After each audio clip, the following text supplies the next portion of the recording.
Magandang araw buddies, this is Chris Sniper. After Christmas, balik tayo sa field natin sa pagtulong ng mga kaibigan natin para ma-remap at masorbe ang mga area. Anyway, belated Merry Christmas sa lahat.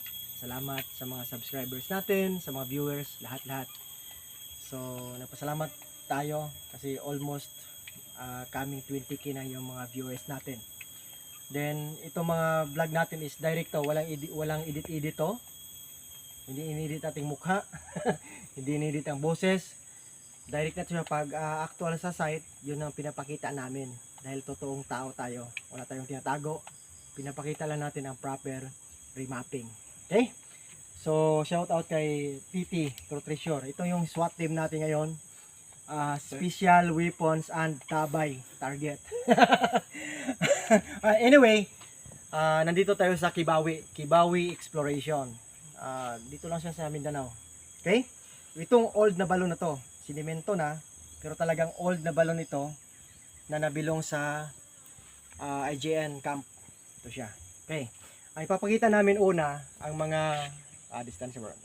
Yung mga marker sa paligid. Ito yung original na balon, din na paligiran ito ng mga big boulder marker yan.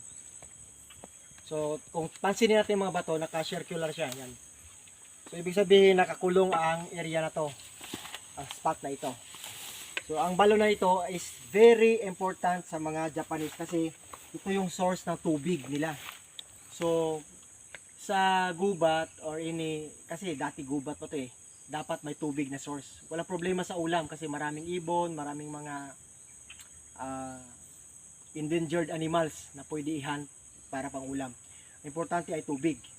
So may dead creek naman dito pero bihira lang magtubig pag tag-ulan. So ito talaga ginawang balon para source sa drinking water din pang nila, pang laba, tapos alam niya pagluto niyan. So pansinin muna natin. Una pakita namin ito, heart formation ito. Hindi na lang namin nilinisan, pero heart talaga ito. Yan. Ayan siya. Ito na pakita natin. Yan. Perfect yan. Kung tingnan nyo, perfect talaga to. V-cut talaga yan. Yan. Diba? V-cut. Okay. May bato dito. May bato dyan. Paligid. Okay. Paikot. Okay. Dito naman. Budget. Pansinin mo tayo ito.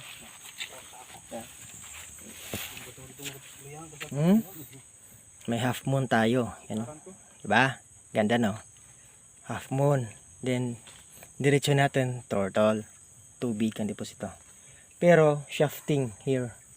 Pabalik tayo. Pero ito half moon siya. Okay? Sikreto yan. Dito naman itong bato na to. Mayroon yung sikreto din. Yan. Tingnan natin may mga ukit-ukit. Flowing hair. Yan. Arrowway. Okay? Ito siya. May malalim na ukit. Yan. Kasya yung daliri. Yan. Directional yan. Yan. Okay, mo yan na yan. Okay, dito naman. Ito siya magkatabi. Yan. Slice rock. Biniyak talaga. Biniyakan ko. Pero biyak talaga siya. Okay, look at this one. Yan. Okay. Okay, may arrowhead siya. Naputol yan. Diba? Ito. Klaro lang. Ayan. Directional yan. Dito sa taas. Another C. Hindi si Chia na baliktad. Short tunnel. Okay. Kabila. Ito siya ang posisyon niya. Pakita ko sa inyo. Ito yung balon. Okay. Ito yung palang marker ni Black Phantom Para kay Titi, para kay Brad, pare Terence. Ito marker ni Titi, nakita ni Black Phantom. Joke lang Okay. Okay, pakita mo ng balon. Talagang may tubig to, ginagamit ko to. Ito yung tagas mo. Yan, may tubig pa yan. Okay, di ba? Okay.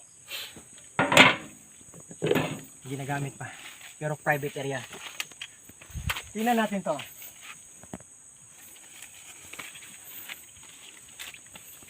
Est position yan. 90. Magnetic siya. Yan, 90, di ba? Then bakasimot, alam na natin west, ba? Okay.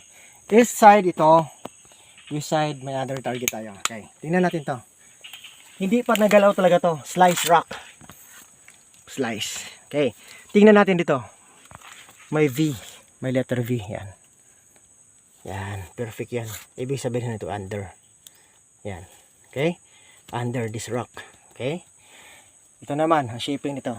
Ito siya cutted. Cutted. So ganyan. Isa, dalawa, tube. Little deposit. Okay. Napakasimple, no? Hindi nagalaw to. Tingnan nyo ha. Matibay to, ho. Move siya, ha. Yan. Matibay. Pinapatong-patong.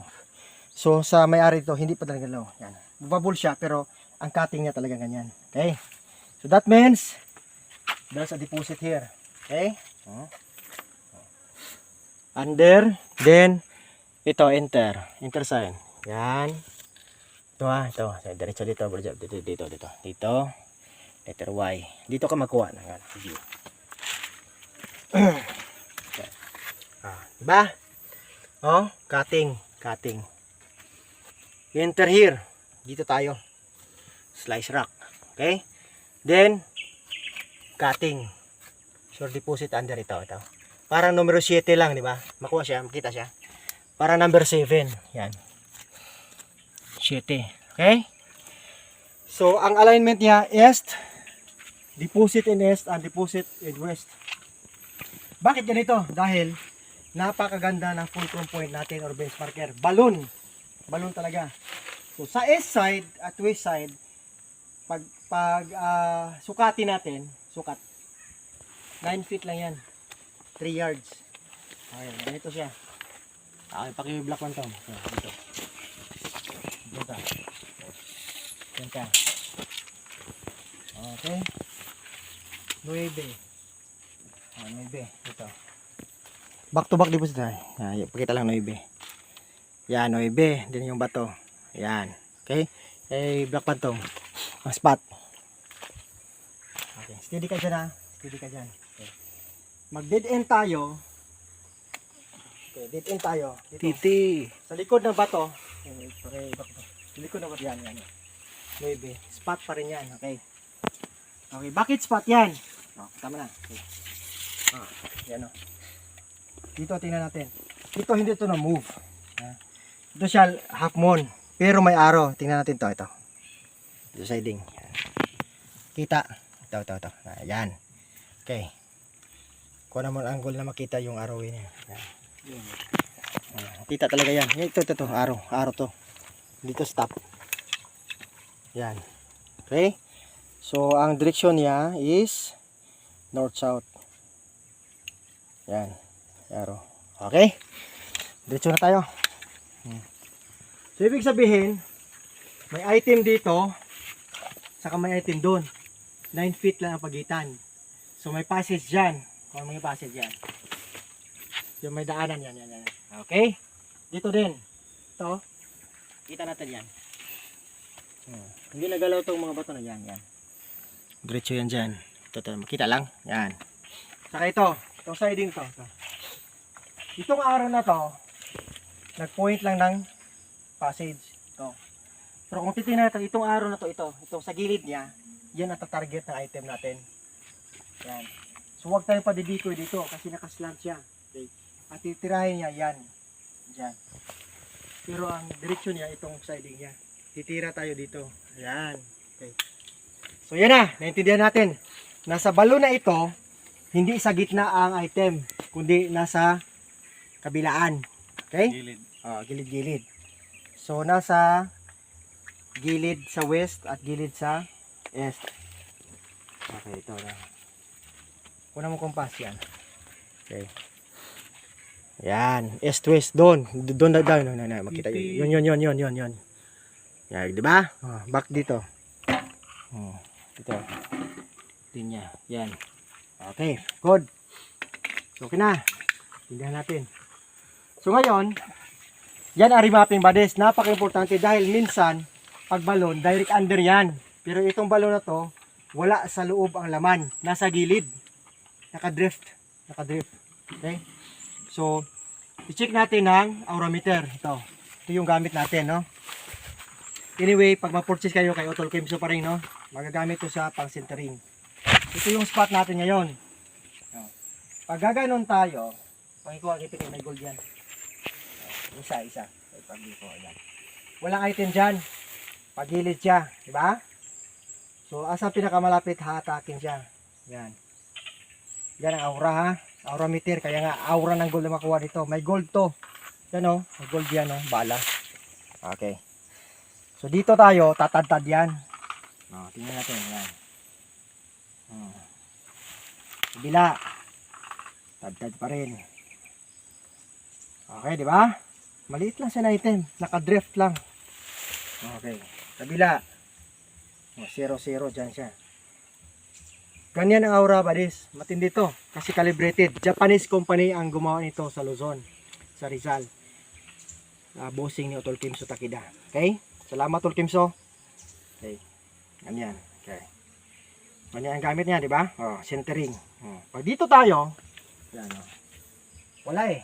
Titira siya sa pinakamalapit. Dito ang item sa west side ng balon. Okay, another item doon naman.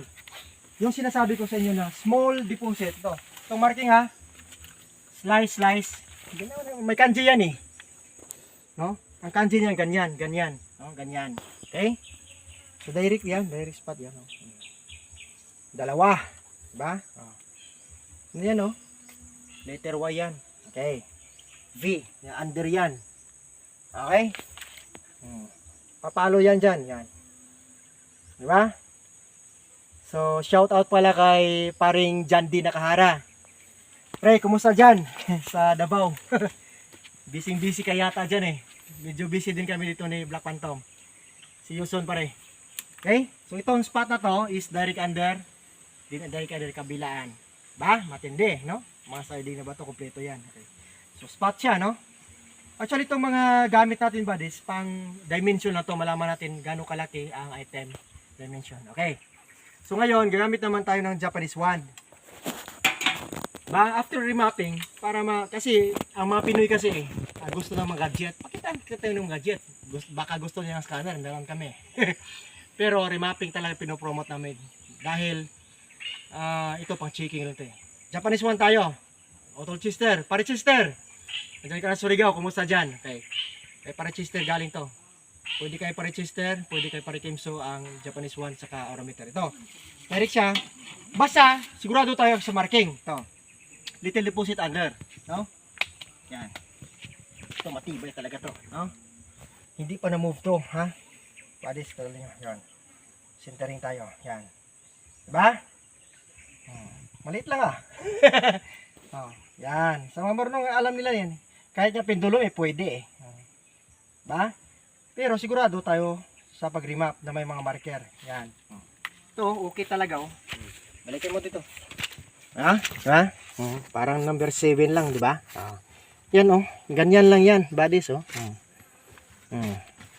Parang ganito, Jeff. Yan, di ba?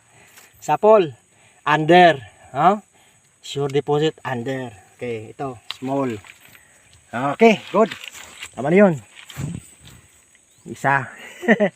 Dito tayo. Hukay tayo dito. Okay. So, pwede tayo dadaan sa loob ng balon. Kasi mababaw lang naman tubig. Drift natin. Pwede din yung drift. Okay, sa kabila naman tayo. Saka sa mga kumpare ko from Luzon, Visayas to Mindanao. Kay Sir Paribal, lahat. Hindi ko na ma-mention ha. Basta mga kumpare ko from Luzon, Visayas. Salamat sa dedication ni BB Sniper. Dedication niya. Sa, anong lugar yon? Carmel Water. Carmel Waters. Salamat sa pag-attend. Sa mga hindi nakatin, salamat din. Basta importante, kumpare na tayong lahat. Okay? So, kay Utol Anton Anchita sa Luzon. Sa lahat ng Mindanao friends ko. Okay? Salamat. Ito yung pangalawa. So, east side yon, west side ito. So, yun ang pinakita ko. Hikapin mo kipi. Ang bato. Yung slice niya. Yan. Dito sa kanan. Kanan. Ang slice niya. Yan. Targetin ko yan. Ilagay mo kamay mo. Ganyan. Ganyan. Diba? Dito siya tatama eh. Diba? Yung arrow na yan, ang arrow dito siya tatama. Ito. Kuna mo, Jeff. Letter Y yan eh. Ano? Kita nyo? Napansin nyo? Yan. Yan. Oh, yan. Linisin na lang natin. Pambihira. Yan, oh. Diba? Klaro? Claro. Pambihira ka na lagi pa rin dyan, di ah. Okay. Okay, salamat kay Parinjan di sa mga insights niya. Actually, mentor ko siya eh. Tsaka kay Utol Sato. Okay, sa lahat ng mga mentor ko, salamat. Okay. So dito ang isang spot, sinabi ko na kanina, 9 lang pagitan yan. Kitang-kita. So dito isang spot, gamitin na naman, nagamit na nating aerometer, ang Japanese one na naman. Ito siya. Diba? Maliit lang ah. Okay. So pag i-operate ito ng may-ari, sikreto na ha, buddies. Pinapakita lang namin ang remapping. Hindi lahat ng deposito nasa loob ng balon. Mayroong drifted side by side. Yan siya. Okay? Ganyan gamit ng Japanese one sa aerometer. Pag dito tayo titira, wala yan eh. Wala. Negative yan. Okay? So ganito lang buddies. Itong lahat na to, pang checking ng dimension. No? So, hindi kami talaga nagpo-promote ng mga gadget. Remapping pinopromote namin. Pero para makatulong na din kasi yung iba hindi marunong mag-remap. Daming At least may nakala nila na kay Utol Kimso lang. Utol Kimso, kami ang Takida. naggawa. So, yan. Magagamit mo talaga siya para pag may assurance ka na may item sa tinitira mo. Okay? So, yun ang paligid, no? Ang balon na to is nakakulong. Okay. So, ang mangyari nito, pwedeng daanin sa loob, drift, no? Pero tingnan muna ang siding pag may hole, nakasya yung daliri, or may hole siya. 1 to 3 inches, papasok ka, kasi andyan lang, malapit lang. Hindi taniling yan, drifted lang yan. Pag magtanil ka ng 15 feet, di ko gusto yan. Yan, pwede madrift natin. Pwede rin kung kaya niya, pero pareho lang, may tubig eh. Direct na sa ilalim, then drift, kabilaan. Okay? So yun lang muna buddies, kasi hindi pa kami natapos. Salamat kay Black Phantom sa pinaka-secretary natin. Kukontak kayo kay Black Phantom sa lahat ng magpatulong magpa-survey. Remap. Magpa-remap. Yun lang.